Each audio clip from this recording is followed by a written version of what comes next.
I'm Kristin Geiman. I'm from Missouri, and now I live in Kirksville, Missouri, to go to Truman State University. I have enjoyed this week so much. It's like at the end of every day, I'm reflecting on the day, and I'm like, so much happened today. God did this, God did that. The first day, when we were going out, feeding 500, and we were walking through the subway, and we're always like moving really fast, and there was this lady off to the side in a wheelchair, and she was asking for change. She's like, does anybody have change? Just a little change, please. And like, I thought, man, I have change in my pocket. I just need to go give it to her. And so I stepped aside, and I'm thinking, I don't know if my team sees me. I don't know if they're going to stop. So I step aside to give her this change, and part of me is thinking, God, help them not to get too far away, or help them to see me or something, you know, because I'm really stepping out on a limb here. And I go over there, I meet her, her name is Carol, and she, like, as soon as I turned off the path to give her change, she just lit up. Like, it made her day. She was like, oh my gosh, you are so sweet. She was like, you are such a sweetheart. And she's like, I can tell you just have a beautiful heart and never change. Just keep loving people. So right there, I just prayed for favor and just declared favor over her that she would get housing. And she's like, oh my gosh, thank you so much. Can I give you a hug? And so I give her a hug. And I'm like, have a good day. God bless you. And she's like, God bless you. Never change. And she's like encouraging me as I'm walking away. And I was like, oh my goodness, I wanted to encourage her. And she's encouraging me. And I turn around, and my team is huddled in a circle by the wall praying for me. And just the reassurance of God in that moment was so huge. Team was there, God was there, and I just felt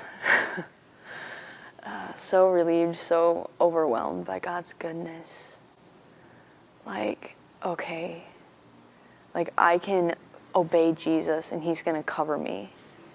Later that same day, we encountered a man in Chelsea Park by the Hudson River who was not quite as welcoming, not quite as positive.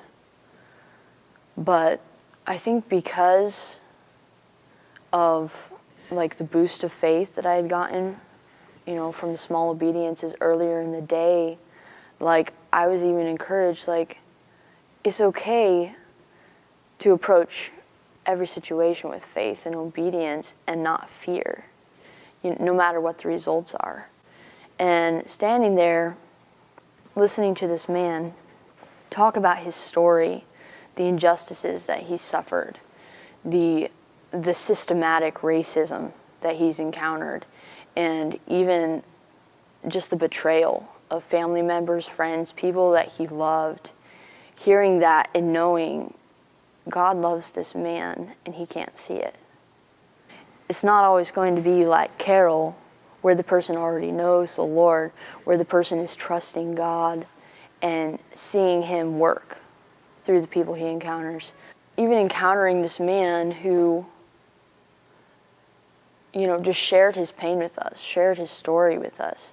I was really glad that I wasn't alone and that I had people with me on a team that I could pray with for him, that we could intercede for him, because we didn't have a lot to offer in that moment. We didn't have a lot to give him. But God is bigger than that. God is bigger than his situation and the things that he's suffered. Feed 500 is so practical because everybody wants to eat, you know. And so you're already bringing something that gives them part of what they need, or at least offering it, not from a standpoint of, you know, I want to give you information, or I want to like teach you the gospel necessarily. Just, I want to build a friendship. Jesus had friends. He made friends, and he talked to people on the side of the road, and he went to them where they were. And he didn't like open his Bible and start teaching them. And so I think that's a really great way to approach it. So that was just the first day. Yeah. Yeah.